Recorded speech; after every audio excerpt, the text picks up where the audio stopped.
Hello friends, welcome everyone. நான் உங்கள் சபரி. சேலம் மாவட்டத்துல ஆத்தூர்னு ஒரு தாலுகா இருக்கு. அந்த ஆத்தூர்ல வாழ்ற ஒரு வயதான தம்பதியினர் தான் செல்வராஜ், அஞ்சலி. இவங்களோட வாழ்க்கையை பார்த்தாவே இவங்க எவ்வளவு ஏழையா இருக்காங்கன்னு சொல்லிட்டு எல்லாத்துக்குமே தெரியும். ஒரு சின்ன வீடு, இவங்க செய்யற வேலை தினக்கூலி வேலை. என்ன வேலை கிடைச்சாலும் பரவாயில்ல, தினம் தினம் எவ்வளவு கூலி கிடைக்குது அப்படிங்கறத பார்த்து அந்த வேலைக்கு போவாங்க. ரோடு போடுற வேலையா இருக்கட்டும், கன்ஸ்ட்ரக்ஷன் வேலையா இருக்கட்டும், ஏன் விவசாயமா கூட இருக்கட்டும், இவங்க எல்லா வேலையுமே போய் பார்ப்பாங்க. தினம் தினம் கிடைக்கக்கூடிய காசை வச்சுதான் அவங்களுக்கு சாப்பாடு. இப்படிதான் பல வருடங்களாவே அவங்களோட வாழ்க்கை போயிட்டு இருக்கு. இவங்களுக்கு கல்யாணமாகி ஒரு 25 வருஷம் பக்கம் இருக்கும். இவங்களுக்கு 2 பொண்ணுங்களும் இருக்காங்க. கொஞ்சம் யோசிச்சு பாருங்க, ஒரு சின்ன வீட்டுல கூலி வேலை பார்த்துக்கிட்டு கிடைக்கிற சம்பளத்தை வச்சு 2 பொண்ணுங்களையும் பாத்துக்கணும் அப்படின்னா இவங்களோட வாழ்க்கை எவ்வளவு சிரமமா இருக்கும். இருந்தாலும் எந்த சிரமமும் இல்ல. எனக்குன்னு சொல்லிட்டு 2 குழந்தைங்க இருக்காங்க, அவங்களை நான் ராணி மாதிரி பாத்துக்குவேன்னு சொல்லிட்டு குழந்தை பிறந்ததுல இருந்து அப்பாவாகட்டும் அம்மாவாகட்டும் எங்க போனாலும் இந்த குழந்தைங்களை கூட்டிட்டு போவாங்க. பக்கத்து ஊருக்கு வேலைக்கு போகணும் அப்படின்னா பஸ்ல போவாம அந்த காலத்துல நடந்து போவாங்க. அப்பதான் காசு கொஞ்சமாவது சேமிக்க முடியும். அப்படி நடந்து போகும்போது கூட தன்னோட 2 பொண்ணுங்களையும் தோல் மேல வச்சுக்கிட்டு அந்த அப்பா நடந்து வேலைக்கு போவாரு. வேலைக்கு போனதுக்கு அப்புறம் ரோடு போடுற இடமா இருக்கட்டும், கன்ஸ்ட்ரக்ஷன் பண்ற இடமா இருக்கட்டும், தன்னோட 2 பொண்ணுங்களையும் நிழல்ல உட்கார வச்சுட்டு இவங்க 2 பேரும் வேலை பார்ப்பாங்க. கரெக்டா சாப்பாடு கொடுக்க வேண்டிய சமயம் வரும்போது அங்க போய் 2 பொண்ணுங்களுக்கும் சாப்பாடு கொடுத்துட்டு திருப்பி வேலை பார்ப்பாங்க. இப்படிதான் அவங்களோட வாழ்க்கை ஆரம்பத்துல இருந்தே போயிட்டு இருந்துச்சு. 2 குழந்தைங்களை வீட்டுல விட்டுட்டோ இல்ல குழந்தைங்களை பாத்துக்கணும்னு சொல்லிட்டு அம்மா வீட்டுல உக்காந்தாங்க அப்படின்னா சம்பளம் கிடைக்காது, அவங்களால சாப்பிட முடியாது. அந்த மாதிரி ஒரு கஷ்டமான சிச்சுவேஷன்ல தான் அவங்களோட வாழ்க்கையே போயிட்டு இருந்துச்சு. வருடங்கள் போக போக இந்த 2 பெண் குழந்தைகளும் கொஞ்சம் கொஞ்சமா வளர்ந்துட்டு வந்தாங்க. அவங்களே வீட்டுல தனியா இருக்கிற சிச்சுவேஷனுக்கு வந்ததுக்கு அப்புறம் தான் 2 பொண்ணுங்களுமே வீட்டுல தனியா விட்டுட்டு அவங்க வேலைக்கே போக ஆரம்பிச்சாங்க. இதுல மூத்த பொண்ணோட பேரு பவித்ரா.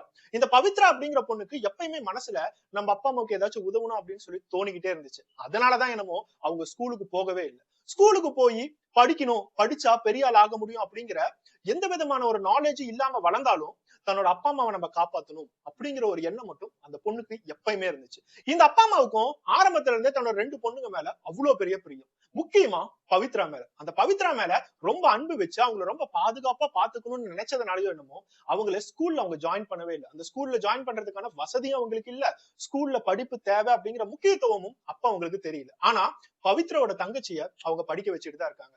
பவித்ராவுக்கு 16 வயசு ஆகும் போது தன்னோட அப்பா அம்மா எவ்வளவு கஷ்டப்படுறாங்க, என்னோட தங்கச்சியை நான் எப்படியாச்சும் படிக்க வைக்கணும், அதனால 16 வயசுல வேலை தேட ஆரம்பிச்சாங்க. அவங்க வேலை தேடும் போது பக்கத்து ஸ்டேட்டான கேரளால ஒரு வீட்டுல வந்து தங்கி வேலை பார்க்கணும், வீட்டு வேலைகள் எல்லாத்தையுமே செய்யணும்னு சொல்லிட்டு ஒரு வேலை கிடைச்சிச்சு. அது பவித்ராவுக்கு ரொம்ப சந்தோஷமா இருந்துச்சு.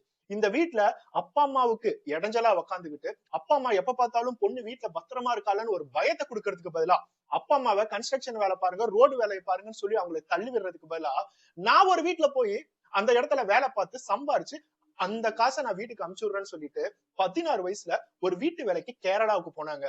பவித்ரா வேலைக்கு போனதுக்கு அப்புறம் வருடங்கள் போய்கிட்டே இருக்கு. ஒரு 4 வருடங்களுக்கு அப்புறம் பவித்ராவுக்கு 20 வயசு ஆகுது. இந்த அப்பா அம்மாவுக்கு அப்பதான் தோண ஆரம்பிச்சிருக்கு, பொண்ணுக்கு 20 வயசு ஆயிடுச்சு, அவ நம்மளைய பாத்துக்கணுமேன்னு சொல்லிட்டு எங்கேயோ போய் கஷ்டப்பட்டுட்டு இருக்கா, அவளுக்கு நல்லபடியா ஒரு கல்யாணத்தை பண்ணி வைக்கணும், அவளுக்குன்னு சொல்லிட்டு எப்பயுமே ஒருத்தன் பக்கத்துல இருந்துகிட்டே இருக்கணும், அவனை நம்ம நல்ல குடும்பமா பார்க்கணும், வசதியான குடும்பமா பார்க்கணும். இந்த இடத்துல வசதின்னு சொல்லும் போது அவங்க ஒண்ணும் கோடீஸ்வரன் எல்லாத்தையுமே தெரியல. அட்லீஸ்ட் ஒரு சொந்த வீடு, வீட்டுக்குள்ளார ஒரு சின்ன கிரைண்டர், மிக்சி, இந்த மாதிரி எல்லா விஷயங்களும் இருக்கணும். முக்கியமா பொண்ணை வேலைக்கு அமுச்சு விடாம இருக்கணும். ஏன்னா இத்தனை வருஷமா எங்க கூட வேலைக்கு வந்து வேலையை பார்த்து அவ தனியா போய் வேலையை பார்த்து இத்தனை வருஷமா கஷ்டத்தை மட்டும் தான் அனுபவிச்சுட்டு இருந்தா. ஒரு நல்ல மாப்பிளையா வீட்டுல உட்கார வச்சு ராணி மாதிரி பாத்துக்கிற மாதிரி கண்டிப்பா ஒரு நல்ல மாப்பிளையா கிடைக்கணும்னு சொல்லிட்டு சுத்தி இருக்கிற எல்லா ரிலேட்டிவ்ஸ் ஆகட்டும், ஜோசியக்காரங்களாகட்டும் எல்லாத்திட்டுமே பவித்ராவோட ஜாதகத்தை கொடுக்க ஆரம்பிச்சாங்க. பவித்ரா ஜாதகத்தை கொடுத்த அடுத்த 2 மாசத்துல இவங்க தங்கி இருக்கிற வீட்டுல இருந்து ஒரு 5 வீடு தள்ளி மணிகண்டன் அப்படின்னு ஒருத்தர் இருக்காரு. இந்த மணிகண்டன் அப்படிங்கிறவரு ரொம்ப தூரத்து சொந்தம். அவர் வந்து எனக்கு தெரிஞ்ச ஒரு பையன் இருக்கான், அவன் சேலம் டவுன்லயே இருக்கான். சேலம் டவுன்ல உடையாப்பட்டி அப்படிங்கிற ஒரு தாலுக்கால இருக்கான். அவனோட பேரு தமிழ் செல்வன். ஒரு கம்பெனில மேனேஜரா இருக்கான்னு சொல்லி சொல்றாங்க. கொஞ்சம் வருடங்களுக்கு முன்னாடி அவனை பார்த்திருக்கேன். அவனோட ஃபேமிலி எல்லாமே எனக்கு நல்லாவே தெரியும். நல்ல பையனாதான் இருப்பான், அவனோட ஃபேமிலி எனக்கு நல்லாவே தெரியும். கண்டிப்பா அவங்க பெருசாலாம் உங்ககிட்ட டவுரி எல்லாம் எதிர்பார்க்க மாட்டாங்க. அதனால நீங்க அந்த தமிழ் செல்வனை வேணா போய் பாக்குறீங்களா அப்படிங்கறத கேட்டாரு. இவங்களுக்கு இது எல்லா விஷயங்களும் கேட்கும் போது சரி, நம்மளோட தூரத்து சொந்தத்துல இருக்கிறவரை ரெக்கமெண்ட் பண்றாரு, சத்தியமா ஒரு தப்பு நினைக்க மாட்டாரு. இந்த தமிழ்ச்செல்வன் யாருன்னு பாக்கலாமேன்னு சொல்லிட்டு அவங்க வீட்டுக்கு போய் பார்த்திருக்காங்க, ஜாதகத்தை தந்திருக்காங்க. நல்ல குடும்பமா இருக்கு, ஒரு மிடில் கிளாஸ் ஃபேமிலி, அவங்களுக்குன்னு சொந்த வீடு இருக்கு.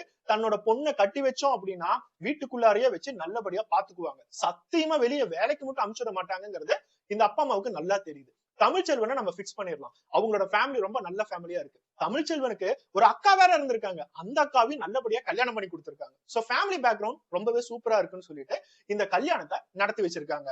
பவித்ராக்கு கல்யாணம் நடந்ததுக்கு அப்புறம் தன்னோட சொந்த வீட்டுல இருந்து புகுந்த வீட்டுக்கு போகும்போது அவங்களுக்கு அப்படி ஒரு சந்தோஷம். முக்கியமான விஷயம் என்னன்னா, தன்னோட அப்பா அம்மாவோட பாரத்தை நான் கொஞ்சமாவது குறைச்சிட்டேன்.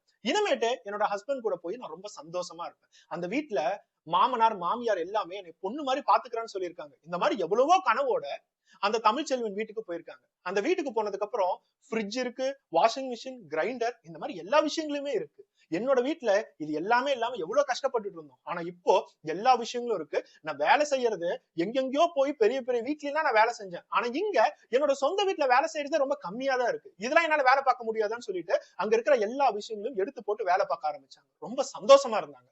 முக்கியமா தமிழ்ச்செல்வன் அவனோட மனைவியான இந்த பவித்ராவை ரொம்ப தங்கம் போல பாத்துக்கிட்டான். 2 மாசம் பக்கம் பவித்ராவுக்கு எப்படி நாட்கள் போனுச்சு அப்படிங்கறதே தெரியல.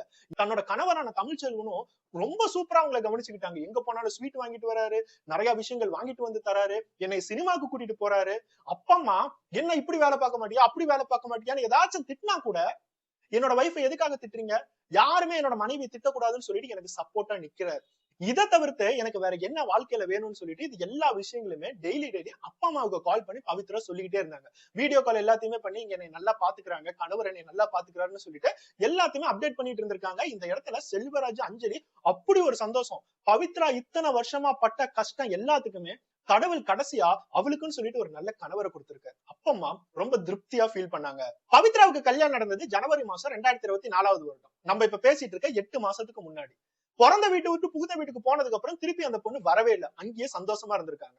ஆகஸ்ட் மாசம் தான் ஆடி மாசம் வருது. ஆடி மாசம் ஆடி 18க்கு எல்லா பொண்ணுங்களுமே வீட்டுக்கு இன்வைட் பண்ணுவாங்க. கணவரை கூட்டிட்டு வாமா வந்து சாப்பிடுன்னு சொல்லிட்டு கொஞ்ச நாட்கள் வீட்லயே இருக்க சொல்லி கறி சாப்பாடு எல்லாம் போட்டு திருப்பி அவங்க புகுந்த வீட்டுக்கு அனுப்பிச்சு விடுவாங்க. அதேதான் பவித்ராவுக்கும் முதல் ஆடி 18ன்னு சொல்லிட்டு கூப்பிட்டு இருக்காங்க. கால் பண்ணி எப்பயுமே கூப்பிடும் போது மனைவி நான் தமிழ்ச்செல்வன் கேட்டு சொல்றேன்னு சொல்லிட்டு தமிழ்ச்செல்வன் போனை தந்திருக்காங்க. தமிழ்ச்செல்வன் என்ன சொல்லியிருக்காரு, உங்க வீட்டுக்கு வந்து தங்குறதுல எனக்கு வந்து பிரச்சனை இல்ல, என்னோட அப்பா அம்மா ஒத்துக்கிறாங்களா நான் கேட்டுட்டு அப்பா அம்மா கிட்ட கேட்டுட்டு நான் உங்ககிட்ட சொல்றேனே அப்படிங்கறத சொல்றாரு. இவங்களும் அது எல்லாத்தையும் கேட்டுட்டு சரி ஓகே மாப்பிள்ள நமக்கு ஆன்சர் பண்ணுவாருன்னு சொல்லிட்டு ஒரு 2 நாள் பக்கம் வெயிட் பண்றாங்க. அதுக்கப்புறம் மாப்பிள்ள கால் பண்ணி ஓகே நாங்க ஆடி 18க்கு வரோம்னு சொல்லி ஒத்துக்கிட்டாரு. இவங்க 2 பேருமே தன்னோட பொண்ணோட கணவர் எல்லாம் ஆடி 18க்கு வர போறாங்கன்னு சொல்லிட்டு வீடு எல்லாத்தையும் சுத்தம் பண்றாங்க, தேவையான விஷயங்கள் எல்லாத்தையுமே வாங்கி வைக்கிறாங்க.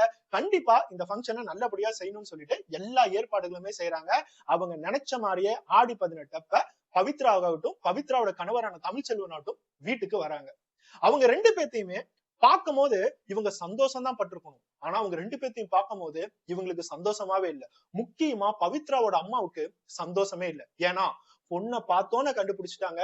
கல்யாணம் பண்ணி கொடுக்கும் போது நல்ல குண்டா வெயிட்டா நல்ல கலரோட போயிருந்தா, ஆனா இப்ப பார்த்தா ரொம்ப ஒல்லியாகி ரொம்ப வீக்கா கொஞ்சம் கூட முகத்துல சிரிப்பு இல்லாம வீட்டுக்கு வராலே என்ன நடந்துச்சு அப்படிங்கறத பவித்ராவோட அம்மாவால கண்டுபிடிக்கவே முடியல. முதல் 2 மாசம் பக்கம் தன்னோட பொண்ணு வீடியோ கால் பண்ணாங்க. ஆனா 3வது மாசத்துல இருந்து வீடியோ காலும் பண்ணவே இல்லை. ஃபுல்லா ஆடியோ கால் மட்டும் தான் பண்ணிருக்காங்க. 4 மாசம் பக்கம் பவித்ராவே பார்க்காதவங்க இப்ப ஆடி 18க்கு பார்க்கும் போது அவங்களுக்குள்ளார ஏதோ ஒரு தப்பான விஷயம் தோணிக்கிட்டே இருந்திருக்கு. இருந்தாலும் அவங்க 2 பேர்த்தையும் உள்ளார அழைச்சு சாப்பாடு போட்டு ரிலாக்ஸ் பண்ண வச்சுட்டு நாங்க எல்லாருமே ஷாப்பிங்க்கு போறோம், நீங்க வீட்டுல கொஞ்ச நேரம் ஸ்பெண்ட் பண்ணுங்கன்னு சொல்லிட்டு அப்பா அம்மா பவித்ராவோட தங்கச்சி இவங்க 3 பேருமே வெளியே ஷாப்பிங்க்கு போயிருக்காங்க. இவங்க ஷாப்பிங்க்கு போனதுக்கான ரீசனே சரி ஓகே சாப்பிட்டுட்டு சின்ன கொஞ்சம் க்ளோஸா இருப்பாங்களேன்னு சொல்லிட்டு வீட்டுல விட்டுட்டு போயிருக்காங்க. அவங்க வீட்டுல தனியா பெட்ரூம்லாம் இல்ல, ஒரே வீடு மட்டும் தான். அங்கேயேதான் எல்லாமே தங்கணும். அதனால ஒவ்வொருத்தவங்களுக்கும் பிரைவசி கொடுத்தேதான் ஆகணும். அதனாலதான் அப்பா அம்மா இவங்க 2 பேருக்கும் ஒரு பிரைவசி இருக்கட்டுமேன்னு சொல்லிட்டு அவங்க பாட்டுக்கு போயிட்டாங்க. 6 மாசம் பக்கம் தான் இவங்களுக்கு கல்யாணம் ஆகியே ஆகுது. அதனால கொஞ்சம் ஒட்டுக்கா இருக்கணும்னு நினைப்பாங்கல்ல. ஆனா இவங்க ஷாப்பிங் எல்லாத்தையும் முடிச்சுட்டு வீட்டுக்குள்ளார வந்து பார்க்கும்போது தன்னோட பொண்ணான பவித்ரா ஒரு ஓரத்துல படுத்திட்டு இருக்கா, அந்த மாப்பிள்ள வேற ஒரு ஓரத்துல படுத்திட்டு இருக்காரு. அதை பார்க்கும் போது இவங்களுக்கு இன்னும் கொஞ்சம் ஷாக்கிங்கா இருக்கு. ஒரு பக்கம் பவித்ராவோட உடம்பு டோட்டலாவே குறைஞ்சிருச்சு, பாக்குறதுக்கு ரொம்ப வீக்கா இருக்கா. இன்னொரு பக்கம் இவங்க 2 பேரும் சேர்ந்து இருப்பாங்கன்னு சொல்லி வீட்டை விட்டு வெளியே போனா திருப்பி வரும்போது ஒவ்வொரு ஓரத்துல இருக்காங்க. இவங்களுக்குள்ளார ஏதோ ஒரு பிரச்சனை இருக்குங்கிறத அப்பா அம்மா ஆல்ரெடி கண்டுபிடிச்சிட்டாங்க. அடுத்ததா பவித்ராவோட அம்மா பவித்ராவை கிச்சனுக்குள்ளார கூட்டிட்டு போறாங்க. அந்த கிச்சனுக்குள்ளார பவித்ராவை இந்த வேலை பாரு அந்த வேலை பாருன்னு சொல்லும் போது பவித்ராவால வேலையே பார்க்க முடியல. ஒரு சின்ன குண்டாவை கூட அவங்களால ஒரு கையால தூக்க முடியல, 2 கையை இப்படிதான் தூக்கிட்டு வராங்க. ஒரு சின்ன சொம்பு டம்ளரை கூட தண்ணி ஊத்தி அவங்களால தூக்க முடியல. அந்த லெவலுக்கு ரொம்ப வீக்கா இருக்காங்க. பவித்ராவை பார்க்கும்போது ஏதோ பிரச்சனைன்னு சொல்லி அவங்க அம்மாவுக்கு நல்லாவே தெரியுது. என்னாச்சு பவித்ரா என்னாச்சு அப்படின்னு கேட்கும் போது பவித்ரா பேசுறதுக்கு முன்னாடியே அவங்க அம்மா கிட்ட அழுதுட்டாங்க. எதுக்காக அழுறன்னு கேட்டா பவித்ராவுக்கு என்ன சொல்றதுனே தெரியல. இந்த மாதிரி எல்லா விஷயங்களும் நடந்துட்டு இருக்கும் போதுதான் அந்த ஆடி 18 முடிய போகுது. காலையில வந்து அவங்க சாயந்தரம் ஆகும்போது தமிழ்ச்செல்வன் நாங்க திரும்பி வீட்டுக்கு கிளம்புறோம் அப்படிங்கறத சொல்றோம். ஆனா பவித்ரா அவங்க அப்பா அம்மா வீட்டுக்கு கிளம்புறீங்களா, ஒரு வாரம் இருக்கிறதா சொல்லிட்டு வந்தீங்க, இப்ப என்னன்னா வீட்டுக்கு கிளம்புறேங்கிறீங்க, எங்களோட பொண்ணே ரொம்ப நாள் கழிச்சு இப்பதான் வந்திருக்கா, அவளுக்கு கொஞ்சம் நல்ல விதமா சாப்பாடு எல்லாம் போட்டு உடம்ப திருப்பி தேர வைக்க வேணாமா அப்படின்னு சொல்லி கோவப்பட்டிருக்காங்க. தமிழ்ச்செல்வனுக்கு அவங்கள பார்த்தோன்னே சரி இவங்க கோவப்படுறதுக்கு முன்னாடி நம்ம வீட்டை விட்டு கிளம்புவோம்னு சொல்லிட்டு, சரி எனக்கு மட்டும் வேலை இருக்கு நான் மட்டும் கிளம்புறேன், கொஞ்ச நாள் கழிச்சு உங்க பொண்ணு வந்து கூட்டிட்டு போட்டான்னு கேட்கும் போது இவங்க 2 பேரும் ஒத்துக்கிட்டாங்க. அதுதான் பவித்ராவும் அவங்க அம்மாட்ட சொல்லியிருக்காங்க. அந்த கிச்சன்ல அழுதுட்டு இருக்கும் போது தயவு செய்து என்னோட கணவர் இப்ப போலான்னு சொல்லுவாரு, என்னை அமுச்சு விட்டுறாதமா, என்னை ஒரு வாரம் இங்கேயே வச்சிருமா, என்னோட கணவர் வீட்டுல போய் என்னால வாழ முடியலமான்னு சொல்லிட்டு அந்த அம்மாவை காலை பிடிச்சு கெஞ்சுறாங்க. அஞ்சலிக்கு என்ன பண்றதுன்னே தெரியல, என்னோட மகளுக்கு என்னதான் ஆச்சு, என்னதான் கஷ்டப்பட்டுட்டு இருந்தான்னு சொல்லி அவங்களுக்கு டோட்டலா புரியவே இல்லை. பவித்ரா சொன்ன மாதிரியேதான் அவங்க போய் தமிழ்ச்செல்வன் கோவப்படும் போது தமிழ்ச்செல்வன் சரி பவித்ரா இங்க ஒரு வாரம் இருக்கட்டுமேன்னு சொல்லிட்டு அவரு சொந்த வீடான உடையாப்பட்டிக்கு போயிட்டாரு. சோ இப்ப தமிழ்ச்செல்வன் வீட்டு விட்டு போனதுக்கு அப்புறம் இவங்க எல்லாருமே கொஞ்சம் ஃப்ரீயா இருக்காங்க. இப்போ அஞ்சலி தன்னோட பொண்ணான பவித்ராவை பெட்ரூமுக்கு கூட்டிட்டு போய் என்னதான் நடந்துச்சுன்னு சொல்லி ஏன் அழுதுகிட்டே இருக்க, மாமனார் மாமியார் ஏதாச்சும் ரொம்ப கொடுமைப்படுத்தினாங்களா, உன்னை ரொம்ப வேலை பார்க்க சொன்னாங்களா, யாராச்சும் உன்னை அடிச்சாங்களாங்க அப்படிங்கிற எல்லா விஷயங்களும் கேக்குறாங்க. ஆனா தமிழ்ச்செல்வன் ஏதாச்சும் உன்னை பண்ணானான்னு மட்டும் பவித்ரா கிட்ட கேட்கவே இல்லை. ஏன்னா அவங்களுக்கு அந்த மாப்பிள்ளை மேல அவ்வளவு பெரிய நம்பிக்கை. தமிழ்ச்செல்வன் எப்ப வீட்டுக்கு வந்தாலும் இந்த மாமனார் மாமியார்கிட்ட பெருசா எல்லாம் பேச மாட்டான், ஒட்டவே மாட்டான். அவனுக்குன்னு சொல்லிட்டு ஒரு ரெஸ்பெக்ட் இருக்குன்னு சொல்லிட்டு வீட்டுல படுத்து ஜாலியா கால் மேல கால் போட்டு உட்காருவான், குடுக்குற சாப்பாடை சாப்பிடுவான், அதுக்கப்புறம் நான் கிளம்புறேன்னு சொல்லிட்டு கிளம்பிடுவான். இதுதான் மாமனார் மாமியாருக்கு அவங்க கொடுக்கக்கூடிய ஒரு ஜென்ரலான ரெஸ்பெக்ட். அதனால தமிழ்ச்செல்வனை பத்தி பெருசா இவங்களுக்கு ஐடியாவே இல்லை. ஆனா பவித்ரா கிட்ட இந்த மாதிரி எல்லா விஷயங்களும் கேட்கும் போது பவித்ரா அழுதுகிட்டு அந்த பெட்ரூம்குள்ளார கொஞ்சம் கொஞ்சமா தன்னோட அம்மாக்கு முன்னாடி ட்ரெஸ் எல்லாத்தையும் உருவி காட்டுறாங்க. அந்த நிர்வாணமா இருக்க தன்னோட பொண்ணோட உடம்ப பார்த்துட்டு அந்த அஞ்சலி அப்படிங்கிற அம்மா கத்தி கதறி அழுகுறாங்க. பெட்ரூம்க்கு வெளியில இருந்து பவித்ராவோட தங்கச்சி ஆகட்டும் பவித்ராவோட அப்பாவாகட்டும் என்னாச்சு என்னாச்சு அப்படின்னு சொல்லி கேட்கும் போதும் அந்த அஞ்சலியால சொல்ல முடியல. பவித்ராவோட உடம்பு ஃபுல்லா பல்ல வச்சு கடிச்ச மார்க்ஸ் இருக்கு. அவங்களோட 2 மார்புகளிலும் எவ்வளவு காயங்கள் இருக்கு. யாருமா இந்த மாதிரி கொடூரத்தை செஞ்சா? இந்த தமிழ்ச்செல்வனா? உன்னை மனைவின்னு சொல்லிட்டு பல விதமா அவன் யூஸ் பண்ணிக்கிறானா? அவன் காமத்துல ரொம்ப கொடூரமா நடந்துக்கிறானா? இந்த மாதிரி எவ்வளவோ கேள்விகள் கேட்டாங்க. தமிழ்ச்செல்வன் தான் இவளுக்கு எல்லா காயங்களும் பண்ணிருப்பான்னு சொல்லிட்டு அந்த அம்மா நினைச்சிருக்காங்க. வெளியே வந்து தன்னோட கணவர்கிட்ட இந்த மாதிரி நம்மளோட பொண்ணு இப்படி எல்லாம் பண்ணி வச்சிருக்காங்கன்னு சொல்லும் போது அந்த செல்வராஜால என்ன பண்றதுன்னே தெரியல. வெளியில போய் நம்ம என்னமா சொல்லுவோம், கட்டி வச்ச கணவன் இப்படி செஞ்சுட்டான் அப்படிங்கறத சொல்றதா, என்னமா பண்றது அப்படின்னு சொல்லிட்டு 2 பேருமே முழிச்சுட்டு இருக்கும் போதுதான் அந்த பவித்ரா வந்து ஒரு உண்மையை சொல்றாங்க. என்னோட கணவர் என்னோட உடம்புக்கு இந்த மாதிரி எதுவுமே செய்யல. என்னோட கணவர் அவரோட நண்பர்கள் 3 பேரை பக்கம் வீட்டுக்கு கூட்டிட்டு வந்து என்னைய ரேப் பண்ண வச்சிருக்காரு. அந்த 3 பேரும் சேர்ந்துதான் என்னோட உடம்பை இந்த மாதிரி எல்லாத்தையும் பண்ணிருக்காங்கன்னு சொல்லி சொல்லும் போது அந்த அப்பா அம்மாவுக்கு என்ன பண்றதுனே தெரியல. நம்ம இவன் தான் பண்ணிருப்பான்னு நினைச்சா இவன் 3 பேர்த்த கூட்டிட்டு வந்து என்னோட பொண்ணை ரேப் பண்ணி வச்சிருக்கான். அவளை நான் எப்படி எல்லாம் வளர்த்தேன், சின்ன வயசுல இருந்தே அவ மேல அன்பை செலுத்தி ரொம்ப பாதுகாப்பா போகிற இடங்கள் எல்லாத்துக்குமே கூட்டிட்டு போய் ஒரு அப்பாவா ஒரு அம்மாவா எவ்வளவு நல்லபடியா பாத்துக்கிட்டோம். இவளுக்கு ஒரு நல்ல வாழ்க்கை கிடைக்கும்னு சொல்லிதான் இவனை நம்ம செலக்ட் பண்ணி கட்டி கொடுத்தா, யாரோ ஒரு 3 பேர்த்த வீட்டுக்குள்ளார கூட்டிட்டு வந்து இவன் ரேப் பண்ண வைக்கிறான் அப்படின்னா அது எதுக்காக செய்யறான், என்ன மாதிரி கொடூரம் இதுன்னு சொல்லிட்டு அவங்க 2 பேருமே கொந்தளிக்க ஆரம்பிச்சாங்க.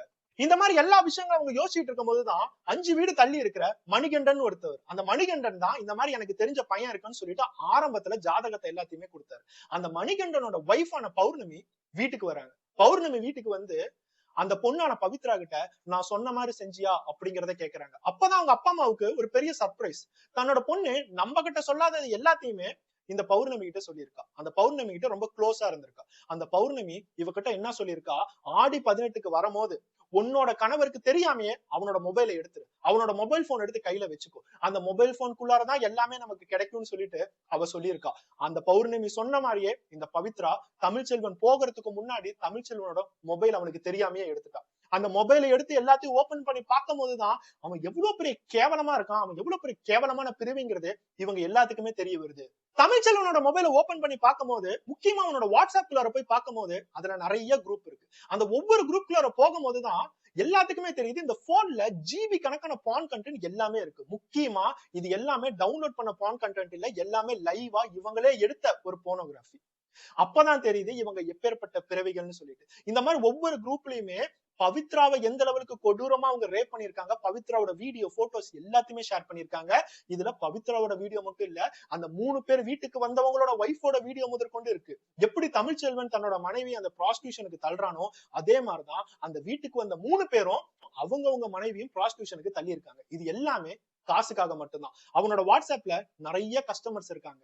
நேத்து உன்னோட மனைவியை 800 ரூபாய்க்கு தான்டா நீ கொடுத்த, இன்னைக்கு எதுக்குற 3000 ரூபாய் கேட்கறேன்னு சொல்லி ஒருத்தன் சண்டை போடுறான். அப்பதான் பவித்ரா சொல்றா, ஆமா நேத்து ஒருத்தன் வந்து என்னோட கை காலு எல்லாத்தையும் கட்டி போட்டு என்னை சித்திரவதை பண்ணிட்டு போனான். அவன்கிட்ட பேரம் பேசிதான் இன்னைக்கு 3000 ரூபாய்க்கு பேரம் பேசியிருக்கான். அந்த 3000 ரூபாய் கிடைக்கணும்னு சொல்லிதான் ஆடி 18க்கு வந்தவன் என்னை சாயந்தரம் கூட்டிட்டு போகணும் இந்த லெவலுக்கு துடிச்சான். இல்லாட்டி இந்நேரம் நான் அந்த 3000 ரூபாய்க்கு பலியா இருப்பேன், அதனாலதான் நான் வீட்லயே இருக்கேன்னு சொன்னேன்னு சொல்லிட்டு அந்த பவித்ரா பொண்ணு அப்பா அம்மா கிட்ட அப்படி அழுகுறான். இதெல்லாம் தாண்டி அந்த ஒவ்வொரு வீடியோஸ் ஆகட்டும், அந்த ஒவ்வொரு குரூப்பா எடுத்து பார்க்கும் போது ஆணும் கே செக்ஸ்ன்னு சொல்லுவாங்க பாத்தீங்களா, அந்த கேஸ் பண்ற செக்ஷுவல் ரிலேஷன்ஷிப் முதற்கொண்டு அவங்க எல்லாத்தையுமே லைவா எடுத்து வச்சிருக்காங்க. இந்த மாதிரி எல்லா விஷயங்களும் பேசும்போதுதான் பவித்ரா அவங்க அப்பா அம்மா கிட்ட முக்கியமா ஒரு விஷயத்த சொன்னான். இது எல்லாத்தையுமே எதுக்காக செய்யற, எதுக்காக என்னை டார்ச்சர் பண்றேன்னு சொல்லி அந்த தமிழ்ச்செல்வன் கேட்கும் போது, என்னால உன் கூட உறவு வச்சுக்க முடியல, வெளியில இருக்கிறவங்க எல்லாமே நமக்கு குழந்தை இல்ல அப்படின்னா என்னைய தான் தப்பா பேசுவாங்க, அதனாலதான் வேற ஒரு 3 பேத்தை கொண்டுட்டு வந்து உங்ககிட்ட உறவு வச்சுக்க சொல்றேன். இவங்க மூலியமா உனக்கு ஒரு குழந்தை பிறந்துச்சு அப்படின்னா வெளியில இருக்கிறவங்க எல்லாம் அது என்னோட குழந்தையா தான் நினைப்பாங்க, அது மூலியமா நம்ம சந்தோஷமா வாழலாமே, இத கொஞ்சமாவது நீ பொறுத்துதான் ஆகணும்னு சொல்லும் போது அவ சத்தியமா இது என்னால பொறுத்துக்கவே முடியாது, ஒன்னால முடியலன்னு சொல்லிட்டு எவனையோ கூட்டிட்டு வரையன்னு சொல்லிட்டு கத்திட்டு இருக்கும் போதுதான் இவங்க 3 பேர் வந்து அந்த பொண்ணோட வாயில ஒரு துணியை வச்சு துருக்கி கை கால் எல்லாத்தையுமே கட்டி ஒவ்வொருத்தவங்களா இந்த பொண்ணை ரேப் பண்ண ஆரம்பிச்சிருக்காங்க. ரேப் பண்ணது மட்டும் இல்லாம வீடியோ போட்டோஸ் எல்லாத்தையுமே எடுத்து அவங்களுக்குள்ளார ஷேர் பண்ண ஆரம்பிச்சிருக்காங்க. அவங்க 3 பேரும் போகும்போது அந்த தமிழ்ச்செல்வன் எங்களால முடிஞ்ச லெவலுக்கு வேற சில கஸ்டமர்ஸையும் நாங்க கூட்டிட்டு வரோம், கண்டிப்பா நீ கேட்கிற காசை தந்துடணும்னு சொல்லிட்டு போயிருக்காங்க. இது எல்லாத்தையுமே எப்படிமா நீ ஏத்துக்கிட்ட, இது எல்லாத்தையும் எங்ககிட்ட ஆரம்பத்திலே சொல்லணும்னு உனக்கு தோல்லையான்னு சொல்லி அந்த அப்பா அம்மா கேட்கும் போது, நான் உங்ககிட்ட சொல்லணும்னு எவ்வளவோ நினைச்சமா, இது எல்லாத்துக்கும் முக்கியமான காரணமே அந்த தமிழ்ச்செல்வனோட அப்பா அம்மா தான். அந்த மாமனார் மாமியார் என்னை ஒவ்வொருத்தவனும் இந்த ரேப் பண்ணும் போது அந்த கதவுக்கு வெளியே நின்று காவல் காத்துட்டு இருப்பாங்க. அவங்க என்கிட்ட சொன்னது எல்லாமே, என்னோட பையன் என்ன சொன்னாலும் நீ கேளு, அதுக்கு கோஆபரேட் பண்ணல அப்படின்னா உன்னோட வீட்டுக்கு போய் உன்னோட அப்பா அம்மா 2 பேத்தையுமே நாங்க கொன்றுவோம், அவங்களை கொல்றது மட்டும் இல்லாம உன் தங்கச்சிக்கும் இதே கதிதான், நீ கல்யாணத்துக்கு அப்புறம் யார் கூடயே வந்து படுக்கிற, ஆனா உன் தங்கச்சி கல்யாணத்துக்கு முன்னாடி சின்ன வயசுலயே யார் கூடயே படுப்பா. இந்த மாதிரி சிச்சுவேஷன் எல்லாம் உனக்கு அமையணுமா, நாங்க சொல்றத கேளுன்னு சொல்லி ஒரு ஜூஸ்குள்ளார மாத்திரைகள் எல்லாத்தையுமே போட்டு கலக்கி என்னை போர்ஸ்ஃபுல்லா அவங்க குடிக்க வச்சுதாமா எல்லாத்தையும் பண்ணாங்கன்னு சொல்லி அந்த பொண்ணு எல்லா உண்மைகளுமே அந்த அப்பா அம்மா கிட்ட சொல்றாங்க. சோ இப்போ பவித்ராவோட அப்பா அம்மாவுக்கு ஒரு விஷயம் நல்லா தெரியுது, நம்மளோட பொண்ணு அங்க போய் 2 மாசம் சந்தோஷமா இருந்தான்னு நினைச்சா இந்த இடத்துல அவனுக்கும் இவளுக்கும் பாலியல் உறவே நடக்கலன்னு சொல்லி சொல்றா. அப்பனா அவன் யாருதான், அவன் என்னதான் பண்ணிட்டு இருக்கான், மனைவியை எப்படி சந்தோஷமா வச்சிருந்தான்னு கேட்கும் போதுதான் பவித்ரா என்ன சொல்றா, மொதல் 2 மாசம் எனக்கு தேவையானது எல்லாத்தையும் வாங்கி கொடுத்தான், ஆனா நைட்டு நான் படுக்கும் போது நாங்க 2 பேரும் தனியா தான் படுப்போம், எனக்கு தொடணும்னு கூட அவனுக்கு தோணாது. இதெல்லாம் தாண்டி ஒரு நாள் அவனோட உடம்ப பார்க்கும் போது நான் கவனிச்சேன், அவன் வெளியேதாம பார்க்க ஆண் மாதிரி இருக்கான், ஆனா உடம்பு லெவல்ல அவனுக்கு நிறைய விஷயங்கள் பெண்கள் மாதிரியே இருக்கு. முக்கியமா சொல்ல போனா அவனுக்கு ஆண் உறுப்பு அப்படிங்கறதே இல்ல, அது ஒரு பெண் மாதிரிதான் இருக்கு அப்படிங்கிற ஒரு முக்கியமான விஷயத்த சொல்லும் போதுதான் இவங்க எல்லாத்துக்குமே கொஞ்சம் கொஞ்சமா புரிய வருது. சரி ஓகே, அவன் ஒரு திருநங்கையா இருந்துட்டு போறான், அதை வெளியவே சொல்லாம இருந்துட்டு போறான், அவனால என்னோட பொண்ணுகிட்ட உறவு வைக்காமையே இருந்துட்டு போகுது, அட்லீஸ்ட் அவன் டிவோர்ஸ் ஆவது பண்ணிருக்கலாம்ல. விஷயம் அவன் கல்யாணம் பண்ணதே தப்பு, 2வது விஷயம் இந்த மாதிரி பண்ண முடியலங்கும் போது அவன் டிவோர்ஸ் ஆவது பண்ணிருக்கலாம். இது எல்லாத்தையும் தாண்டி தன்னோட ஒய்ஃப வச்சு ப்ராஸ்டியூஷன் பண்ணி அது மூலியமா ஒரு குழந்தை வரும், அது என்னோட குழந்தையாகணும்னு நினைச்சான் பாத்தியா, சத்தியமா இவனை உயிரோடவே விடக்கூடாதுன்னு சொல்லி இவங்க எல்லாருமே முடிவு பண்ணாங்க. இந்த எல்லா விஷயங்களும் தெரிஞ்சதுக்கு அப்புறம் செல்வராஜ் ஆகட்டும் அஞ்சலி ஆகட்டும் ஸ்ட்ரெயிட்டா அந்த தமிழ்ச்செல்வன் வீட்டுக்கு போய் பப்ளிக்கா எல்லாத்துக்கும் முன்னாடி சண்டை போட்டிருக்காங்க. தமிழ்ச்செல்வனோட வீட்டுல எங்களுக்கு எல்லாம் எதுவும் தெரியாது, உங்க பொண்ணு எதோ சொல்றா, நாங்க உங்க பொண்ணு நல்லாதான் வச்சிருந்தோம்னு சொல்லிட்டு அந்த இடத்துல அவங்க எல்லாத்தையுமே துரத்து விட்டு இருக்காங்க. அவங்க கிராமத்துல இருக்கிற பஞ்சாயத்துன்னு சொல்லுவாங்க பாத்தீங்களா, பெரிய ஆட்கள் எல்லாம் வச்சு ஒரு பஞ்சாயத்து பண்ணுவாங்க. அந்த பஞ்சாயத்துல இவங்க என்ன கேட்டிருக்காங்க, கண்டிப்பா நாங்க போலீஸ் ஸ்டேஷனுக்கு போவதுதான், இந்த போலீஸ் ஸ்டேஷன் இல்லாட்டி நாங்க வேற ஒரு போலீஸ் ஸ்டேஷனுக்கு போய் கம்ப்ளைண்ட் தருவோம், அவன் கண்டிப்பா ஜெயிலுக்கு போயே ஆகணும். ஆனா இனிமேட்டு பவித்ராவை யாரும் கட்டிக்க மாட்டாங்க, என்னோட பொண்ணுக்கு வாழ்க்கையே இனிமேட்டு போயிடுச்சு, இவளுக்கு நடந்த விஷயம் எல்லாத்துக்குமே தெரிஞ்சிருச்சு, இனிமேட்டு யாரும் இவளுக்கு வாழ்க்கை கொடுக்க வரமாட்டாங்க, கடைசி வரைக்கும் இவ தனியா தான் வாழுவா, அவ வாழ்ற வரைக்கும் மாசம் மாசம் என்னோட பொண்ணு வாழ்றதுக்காக மட்டும் காசு அவனை அமுச்சு விட சொல்லுங்க. நம்ம டிவோர்ஸே பண்ணாலும் அந்த கணவன் சைட்ல இருந்து ஒரு காசு அமுச்சுடுவாங்க பாத்தீங்களா, இப்போ இந்த மாமனார் மாமியார் சைடுல இருந்து மாசம் மாசம் என்னோட பொண்ணுக்கு காசு அனுப்பிச்சு விட சொல்லுங்க. அது மட்டும் இல்லாம இவளோட கணவனான தமிழ்ச்செல்வன் கண்டிப்பா ஜெயிலுக்கு போய் எல்லா விஷயங்களும் அனுபவிச்சேதான் ஆகணும்னு சொல்லி அந்த இடத்துல டிமாண்ட் பண்ணாங்க. இந்த டிமாண்டுக்கும் தமிழ்ச்செல்வனாகட்டும் தமிழ்ச்செல்வனோட அப்பா அம்மா ஒத்து வரவே இல்லை. கடைசியா பவித்ரா எங்கேயுமே நமக்கு நீதி கிடைக்காது போலன்னு சொல்லிட்டு சூசைட் பண்ணாங்க. அந்த சூசைட் பண்ணும்போது அவங்க உயிருக்கு போராடிட்டு இருக்கும் போது காப்பாத்துறதுக்காக பக்கத்துல இருக்கிற கவர்மெண்ட் ஹாஸ்பிட்டலுக்கு போய் பவித்ராவோட உயிரை காப்பாத்தும் போதுதான் அங்க இருக்கிற டாக்டர்ஸ் எல்லாமே போலீஸ்க்கு கால் பண்ணி வேற ஒரு போலீஸ் ஸ்டேஷன்ல இருந்து வந்து எல்லாத்தையும் என்கொயரி பண்ணி கடைசியா இந்த தமிழ்ச்செல்வன் மேல ஒரு எஃப்ஐஆர் பதிவு பண்ணாங்க. சோ இப்ப ஹாஸ்பிட்டல்ல எஃப்ஐஆர் பதிவு பண்ணதுக்கு அப்புறம் ஸ்ட்ரைட்டா தமிழ்ச்செல்வன் வீட்டுக்கு போறாங்க. தமிழ்ச்செல்வனை அரெஸ்ட் பண்றாங்க. தமிழ்ச்செல்வன் தான் குற்றவாளிங்கிறத அவனோட போனை பார்க்கும் போதே தெரிஞ்சிருச்சு. ஆனா தமிழ்ச்செல்வனுக்கு சப்போர்ட் பண்ணதா அவங்களோட குடும்பத்துல எல்லாருமே இருக்காங்களே அப்படிங்கிறதுக்கான எவிடன்ஸ் போலீஸ் என்ன தேடிட்டு தான் இருக்காங்க. தமிழ்ச்செல்வனை போய் அந்த கூண்டுக்குள்ளார ஜட்டியோட உட்கார வச்சு போலீஸோட ஸ்டைல்ல விசாரிக்கும் போது அவன் எல்லா விஷயங்களும் ஒத்துக்கிட்டான். விஷயமா ஆமா நான் 3 பேரை கொண்டுட்டு வந்து என்னோட வைஃப் வந்து நான் ப்ராஸ்டியூஷனுக்கு தள்ளினேன், அவங்க 3 பேர்த்த ரேப் பண்ண வச்சேன், அதை நான் ஒத்துக்கிறேன். ஆனா நான் ஒரு டைம் தான் பண்ணேன், இவங்க என்னமோ மாசக்கணக்குல பண்றதா சொல்லிட்டு இருக்காங்க, சத்தியமா ஒத்துக்க மாட்டேன் அப்படின்னு சொல்லிட்டு போலீஸ்ட விளையாடிட்டு இருந்தான். அதுக்கப்புறம் போக போக போலீஸோட ட்ரீட்மெண்ட்ல அவன் அப்படியே ஒத்துக்கிட்டான். ஆமா என்னோட மனைவி சொல்றது எல்லாம் உண்மைன்னு சொல்லிட்டு அதோட வீடியோ முதற்கொண்டு வெளியே ரிலீஸ் ஆயிருக்கு. அந்த வீடியோ பார்த்தா எல்லாத்துக்கும் அவ்வளவு காமெடியா இருக்கும். காமெடியா இருக்கிறத விட அவ்வளவு சந்தோஷமா இருக்கும். இந்த மாதிரி கொடூரனை இந்த மாதிரி தான்டா ஜட்டியோட வச்சு பார்க்கணும் அப்படின்னு சொல்லிட்டு எல்லாத்துக்குமே தோணும். இந்த வீடியோ பார்த்துட்டு இருக்க எல்லாருக்குமே இப்போ பவித்ரா அப்படிங்கிற பெண்மணி சின்ன வயசுல இருந்து கஷ்டத்தை மட்டுமே பார்த்து கஷ்டத்திலேயே வளர்ந்து தன்னோட அப்பா அம்மாவை காப்பாத்தணுமே சொல்லி 16 வயசுல தனியா வேலைக்கு போய் கடைசியா நம்ம சந்தோஷமா இருக்கலாமேன்னு சொல்லி ஒருத்தன் வீட்டுக்கு போய் கடைசியா உங்களோட வாழ்க்கை என்ன ஆச்சுங்கிறத நல்லாவே பார்த்திருப்பீங்க. தயவு செய்து உங்க வீட்டுல ஒரு பொண்ணு இருக்காங்க, அந்த பொண்ணுக்கு நீங்க ஒரு மாப்பிள்ளை பாக்குறீங்க அப்படின்னா நீங்க எந்த லெவலுக்கு அவனை பத்தி ரிசர்ச் பண்ணணும்னு கொஞ்சம் புரிஞ்சுக்கோங்க.